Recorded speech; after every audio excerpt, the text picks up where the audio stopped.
The Holy Spirit has compelled me to speak about the Balaam prophecy. The Balaam prophecy is found in Numbers 24, verse 24.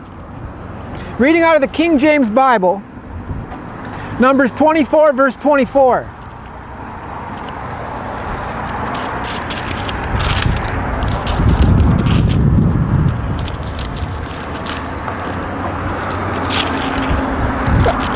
Numbers 24:24, beginning in verse 23. And he took up this parable and said, Alas, who shall live when God does this? And ships shall come from the coast of Kittim, and shall afflict Asher, and shall afflict Eber, and he also shall perish. This prophecy, spoken approximately 4,000 years ago by Balaam through the Holy Spirit of Jesus Christ, is being fulfilled today as we live in these end times. Now, the Balaam prophecy speaks about the 4 severe judgments of God and the 4 corners of the earth. Now, Kittim and Tarshish is of spiritual Babylon. They are children of Japheth. Now, Tarshish and Chittim is found, Chittim, son of Japheth is found in Genesis 10:4. He's in the northwest corner, and he is part of spiritual Babylon, of spiritual Satan. And he is responsible for cursing the whole world with beasts, demons of the 4th dimension from heaven. And this is happening right now as we speak. However, the Holy Spirit has revealed that Kittim is actually a light spirit of Satan. And Kittim is the birds or the fowls of the heavens. Tarshish is a curse of the dark side of Satan the devil, and that is of the northwest corner of the earth, which is of the wild beasts. So we have Kittim in the southwest corner, cursing with the birds of the air during the daytime, and we have Tarshish cursing with wild beasts, afflicting Asher, or afflicting Sidon.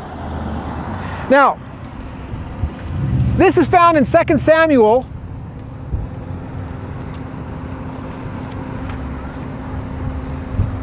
21, verse 10.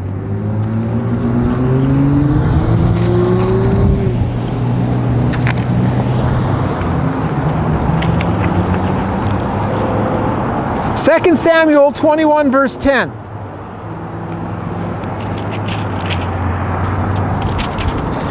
In 2 Samuel 21, verse 10, the words of Jesus Christ, and Rizpah, the daughter of Aiah, took sackcloth and spread it for her upon the rock from the beginning of harvest until water dropped upon them out of heaven, and suffered neither the birds of the air to rest them by day, nor the beasts of the field by night.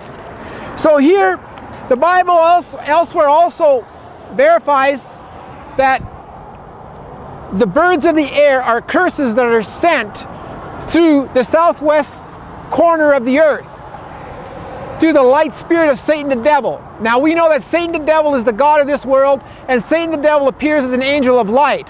And so he also curses through the light. In the Balaam prophecy, it is spoken of Kittim that is cursing Asher in these end times also. So we have the southwest corner, Kittim, which is a group of people, islands, cursing Asher. Now it also mentions, and ships shall come from the coast of Kittim, and shall afflict Asher, and shall afflict Eber, which is the son of Shem, who is of the southwest and the southeast corner of the earth. And he shall also perish forever. This speaks about spiritual Babylon, Satan, and his followers of the dragon, of spiritual Babylon. They will all perish at the judgment of Jesus Christ and at his second coming.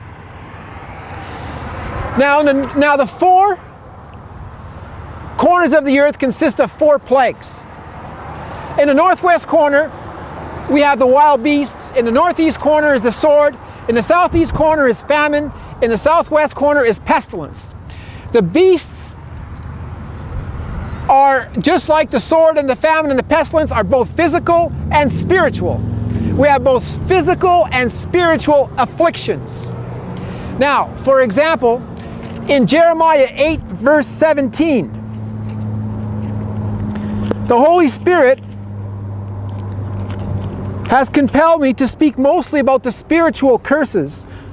The physical curses are seen on this earth for those who have eyes to see and ears to hear. The spiritual curses are more hidden and harder to find. In Jeremiah chapter 8 verse 17,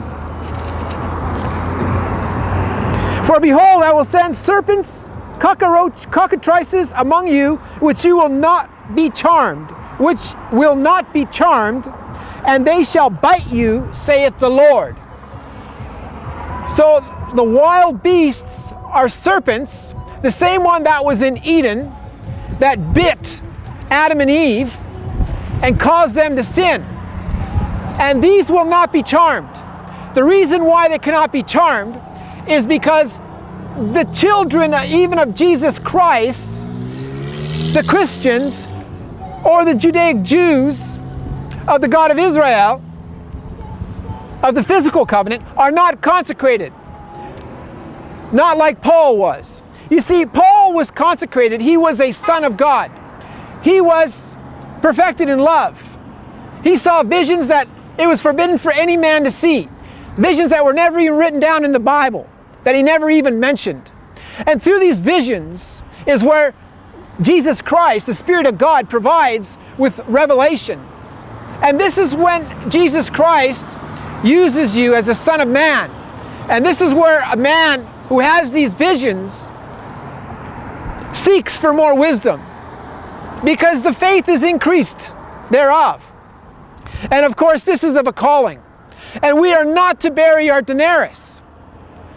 So anybody who's had a vision and is burying their denarius, even those without vision, we know what the parable says about the one who buried his outside with the dogs, where there's weeping and gnashing of teeth for those who bury their denarius.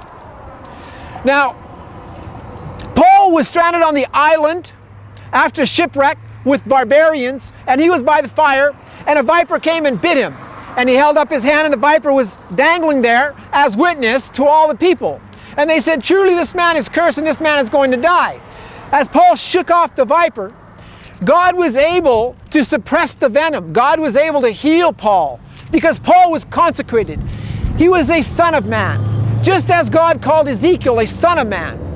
You see, virgin daughter Zion is not a first fruit. Virgin daughter Zion is not consecrated, is not a son of man.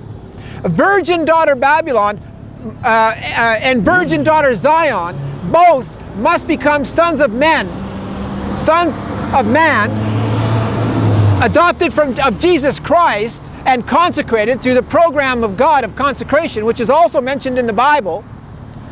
And then they are able to have the venom suppressed. Then they're able to escape the bite of the serpent.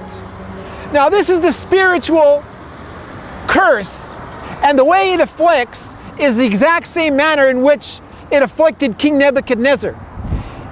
Now, also in Jeremiah 31:27,